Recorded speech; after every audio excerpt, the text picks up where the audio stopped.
Hello everyone, আমি ইন্দ্রাণী। আমার নতুন আর একটা ভিডিওতে আপনাদের অনেক অনেক স্বাগত জানাই।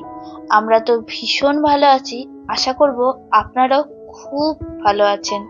আমাদের রাঁচি সফরের প্রথম ভিডিও তো আপনারা দেখিয়েছেন, আর এই ভিডিওটা হয়তো রাঁচি সফরের সেরা ভিডিও হতে চলেছে। মানে আজ আমরা চলেছি নেতারহাট, আর শুনেছি নেতারহাট যাওয়ার রাস্তাটা খুবই সুন্দর। যেমন নেতারহাট সুন্দর, সেরকম এই রাস্তাটাও খুবই সুন্দর। আর সত্যি তাই, যেদিকে তাকাচ্ছি সেদিকেই যেন মন ভরে যাচ্ছে। রাস্তার দুই ধার মনে হচ্ছে যেন সবুজ গালিচা পাতা আছে। মনে হচ্ছে যেন এই বর্ষায় প্রকৃতি তার সবুজ রঙকে উথলে উথলে ফেলছে। এত সুন্দর প্রাকৃতিক দৃশ্য দেখে না দাঁড়িয়ে থাকতে পারলাম না। শুধুমাত্র ক্যামেরা বন্দি নয়, মনের মধ্যেও ফ্রেম বন্দি করার জন্য এই জায়গায় দাঁড়িয়ে প্রকৃতিকে চোখ দিয়ে মন দিয়ে অনুভব করে দেখলাম। রাস্তার ধারে এমন বহু জায়গা আছে যেখানে আমরা বেশ অনেকবার দাঁড়িয়েছি, কিন্তু এমন অনেক জায়গাও আছে যেগুলো চাইলেও আমরা দাঁড়াতে পারিনি। যেমন এই রাস্তাটা কিছু দূর এগিয়ে যাওয়ার পরই আমরা জানতে পারি এটা এলিফ্যান্ট ক্রসিং এরিয়া। তাই মন চাইলেও গাড়ি আর কোথাও থামালাম না। বলা যায় না বিপদ কখন কোথা থেকে আসতে পারে, সাবধানের মার নেই। আমরা এই সফরে সঙ্গ নিয়েছিলাম আমার বাবা, মা, উজান আর আমার ভাই, আর আমার এক পিস্তুত দাদা। আমার ভাই আর পিস্তুত দাদা দুজনে মিলেই পুরো সফরটা পালাপালি করে গাড়ি চালিয়ে সম্পন্ন করেছে। খুব সকাল সকালই বেরিয়ে পড়েছিলাম, কারণ নেতারহাট যাওয়ার আগে আমরা একটা ঐতিহাসিক মন্দিরে ঘুরে তারপর নেতারহাট ঢুকবো। নেতারহাট যেন মন ভরে দেখতে পারি, সেই উত্তেজনাতেই এত তাড়াহুড়ো। আজ আমরা চলেছি নেতারহাটের পথে। তো নেতারহাটে যাওয়ার আগে আমরা ওখানে টাঙ্গিনাথ বাবার যে মন্দির আছে, তো সেখানেই ঢুকবো। তার আগে অনেকটা রাস্তা আমরা চলে এসেছি, 3 ঘন্টা 20 মিনিটের রাস্তা। তো 1 ঘন্টা আমরা পার হয়ে গেছি রাঁচি থেকে বার হয়ে, ওই সকাল 6:30 নাগাদ বার হয়েছি। তো এখন এবার খেয়ে নিতে হবে কিছু, খুবই খিদে পেয়েছে। সকাল থেকে চা পর্যন্ত খাওয়া হয়নি, জাস্ট এখানে এসে একটুখানি চা খেলাম। আর ব্রেকফাস্ট তৈরি হচ্ছে, ব্রেকফাস্ট তৈরি হলে খেয়েই আমরা আবার রওনা দেব টাঙ্গিনাথ বাবার উদ্দেশ্যে। আর এখানে পিছনের ভিউটা একবার আপনাদের দেখাই, এই দেখুন। সামনেটা তো পুরো যত দূর তাকানো হবে পুরোটাই সবুজ, এতটাই সবুজ যে ডিপ সবুজ হতে হতে সেটা কালোতে পরিণত হয়েছে। আর ওই যে চাষের জমির শেষে যে পাহাড়টি, ওই পাহাড়ের চূড়ায় একটা মন্দির আছে, যেটা আপনাদের জুম করে দেখালাম। ওটা আমরা খালি চোখে এমনি দেখতে পাচ্ছি। আর এই যে এই ধাবাটিতে দাঁড়িয়েছি, বেশ বড়সড় ধাবা, আর ভেতরে সবাই অপেক্ষা করছে। আমি আর ভাই জাস্ট একবার বাইরে এলাম দেখার জন্য। আর এই যে আমাদের খাবার দিয়ে দিয়েছে, একদম গরম গরম কুরকুরে আলু ভাজা, আর হচ্ছে আমি, উজান, মা আমরা খাচ্ছি আলু পরোটা, আর ওরা 3 জন খাচ্ছে আলু ভাজা আর রুটি। এই আলুর পরোটাটা আমাদের 3 জনের জন্য একটু বাড়াবাড়ি হয়ে গেছিল, আসলে খিদের চোটে বুঝতে পারিনি, তাই একটু বেশি অর্ডার করে ফেলেছিলাম। যাক, অসুবিধা হয়নি, বাকি 3 জন সেটাকে ঠিকঠাক করে উদ্ধার করে দিয়েছে। তো যাক, পেট মোটা হয়ে গেছে, এবার যাওয়া যাক গন্তব্যের পথে। আর ওয়েদারটা তো দারুণ ছিল, কখনো মেঘ, কখনো বৃষ্টি, আবার কখনো রোদ। এত সুন্দর জায়গা, বৃষ্টি পড়লে কেমন লাগে, মেঘ করলে কেমন লাগে, আর রোদ উঠলে কেমন লাগে, সেটা এই সফরে বেশ ভালো এনজয় করেছি। আর এই যে জায়গাটা দেখাচ্ছি, এই জায়গাটা একদম আমাদের গ্রামের বাড়ির মতন। এবার যখন গ্রামের বাড়ি যাব আপনাদের দেখাবো, দেখে মনে হবে একই জায়গার প্রতিচ্ছবি। আচ্ছা, এমন একটা রাস্তায় যদি এই গানটা সঙ্গ দেয় তাহলে কেমন লাগে বলুন তো।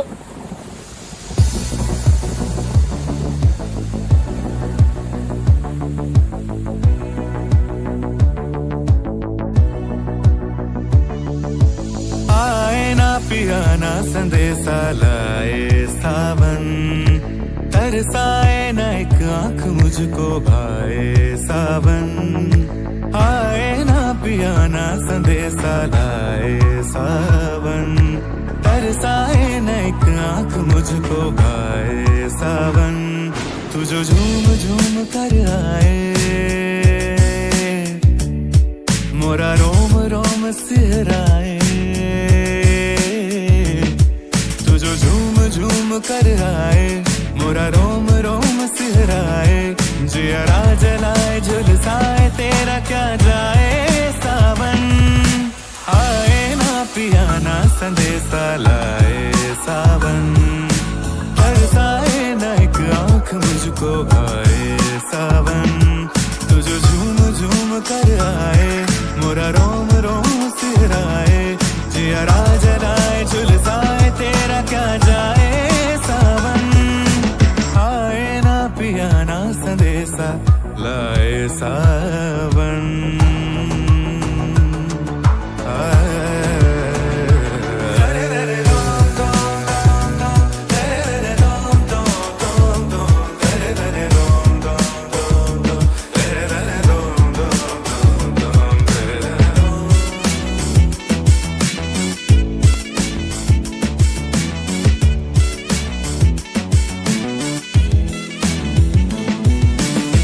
काटे हैं बिछौना रात भर मुश्किल सा जीना कर दिया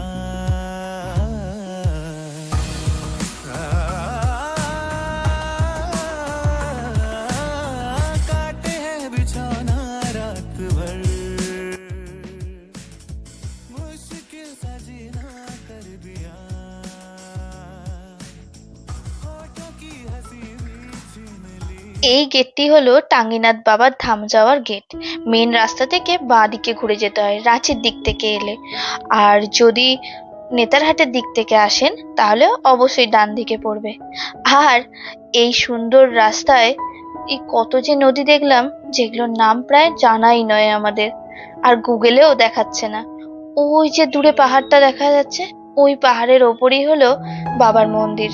আর এই পাহাড়ের নিচে ধান চাষ। যদিও আমি ছোট থেকে ধান চাষ দেখেই বড় হয়েছি, যেহেতু আমি গ্রামের মেয়ে, কিন্তু পাহাড়ের নিচে ধান চাষ দেখাটার একটা আলাদাই সৌন্দর্য।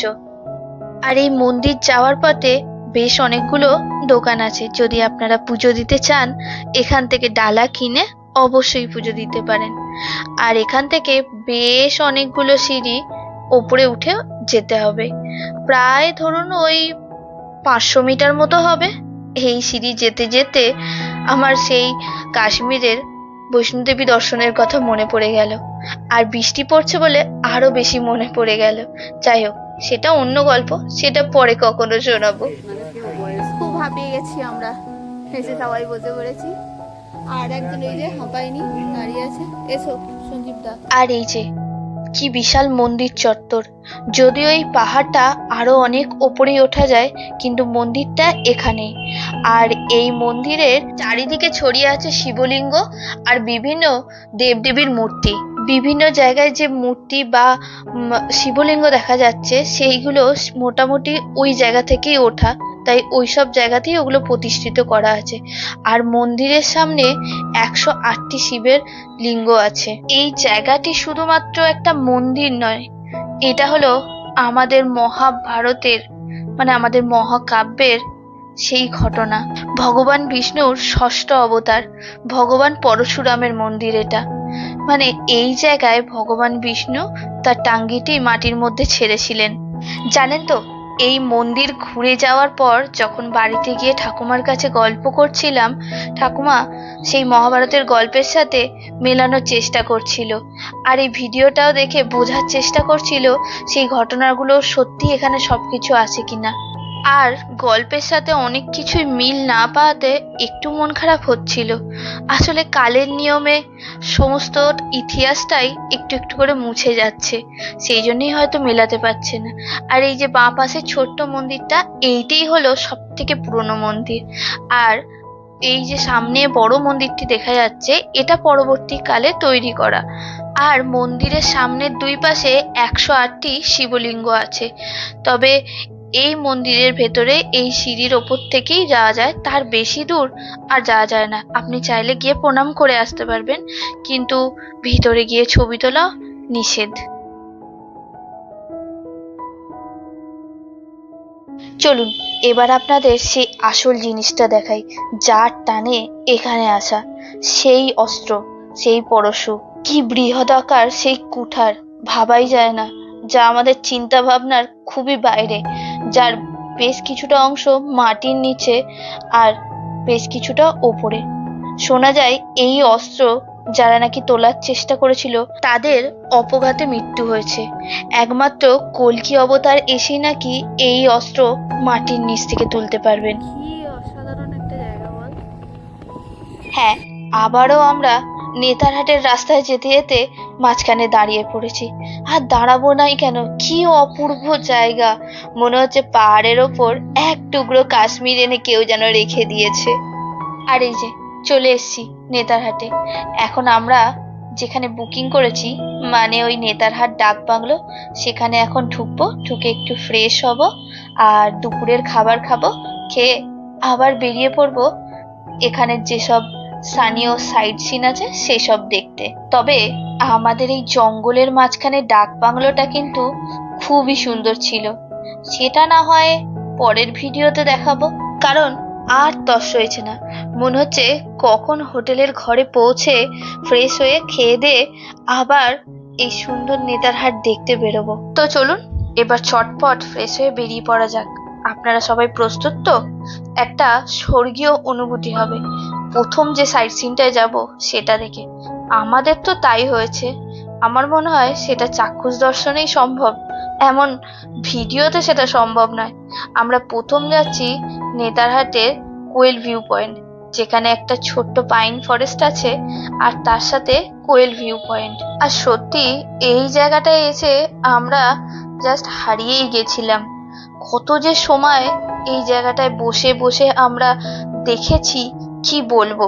আর তার থেকেও একটা বড় পাওনাও হয়েছে, প্রকৃতির যে আমূল পরিবর্তন সেটাও আমরা এখানেই দেখেছি।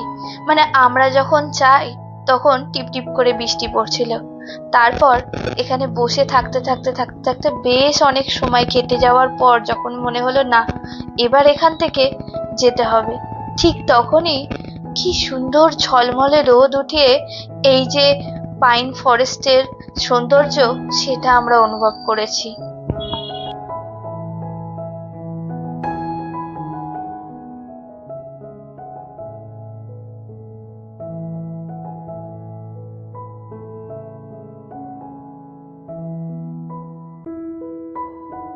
ওই যে দূরে পাহাড়ের নিচে সাদা সাদা দেখা যাচ্ছে, ওটাই হলো কোয়েল নদী।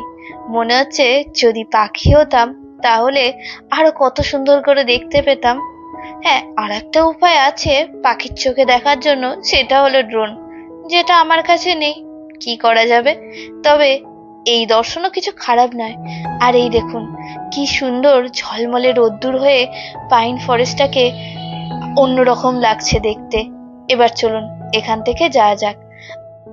আর এই হলো নেতারহাট লেক। আকাশটা পরিষ্কার হয়ে কি দারুণ দেখতে লাগছে, একবার দেখুন চারিদিকটা।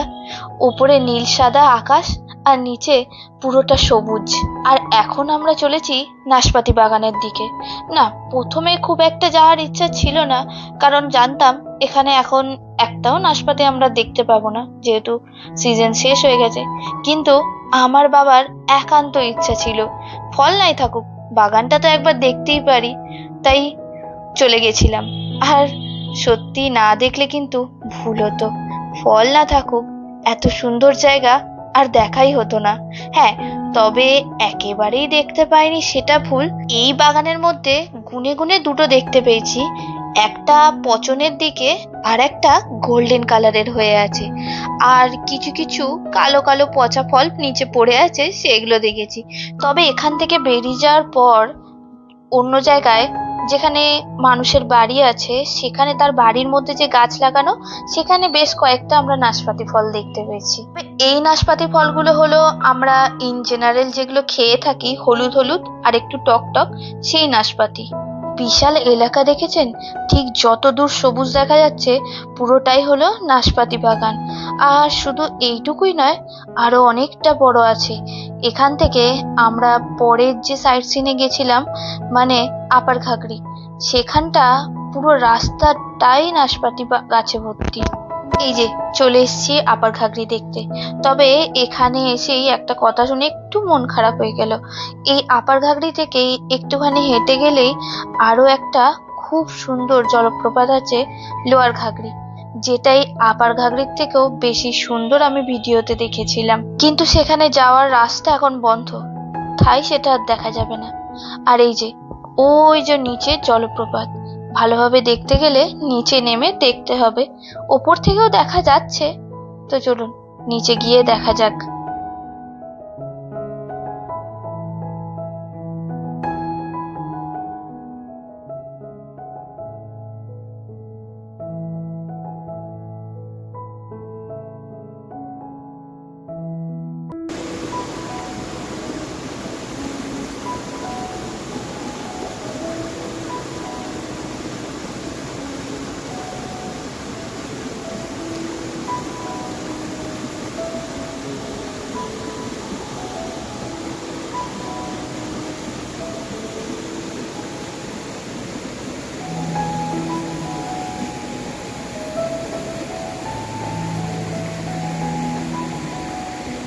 আর এই যে জায়গাটায় নামছি, এটা হলো যেখান থেকে আগে দেখলেন, তার আরেকটু সামনে এগিয়ে গেলে জঙ্গলের ভেতর থেকে ঝর্ণাটা যে বেরিয়ে আসছে, সেই সৌন্দর্যটা দেখা যাবে।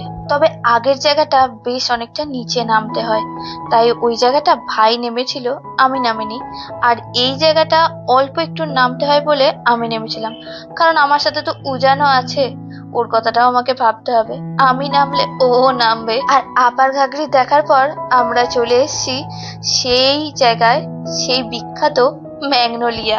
আর এখানে এসে সত্যি অনুভূতি হচ্ছিল সেই বিখ্যাত ভালোবাসার গল্প যেন আকাশে বাতাসে ছড়িয়ে আছে। তবে হ্যাঁ, এখান থেকে একটা মন খারাপ নিয়ে ফিরে যেতে হলো, এখানকার সেই মনোরম সূর্যাস্তের দৃশ্য আমরা দেখতে পারিনি। সেটা না দেখতে পেলেও সূর্যের যে রঙের প্রতিফলন, সেটা একটু হলেও দেখতে পেয়েছি। তবে হ্যাঁ, এখানে বসে যদি বেশ কিছুক্ষণ সূর্যাস্ত দেখেন বা সূর্যাস্তের জন্য অপেক্ষা করেন, এতটুকু অনুভব করবেন এখানকার আকাশ বাতাস যেন সেই প্রেমের গল্প আমাদের কানের কাছে এসে ফিসফিস করে বলে যাচ্ছে। আজকের ভিডিওটা তবে এখানেই শেষ করি। কেমন লাগলো অবশ্যই কমেন্ট করে জানাবেন, ভালো লাগলে লাইক শেয়ার সাবস্ক্রাইব করবেন। আজকের মতো যাই, আবার দেখা হবে।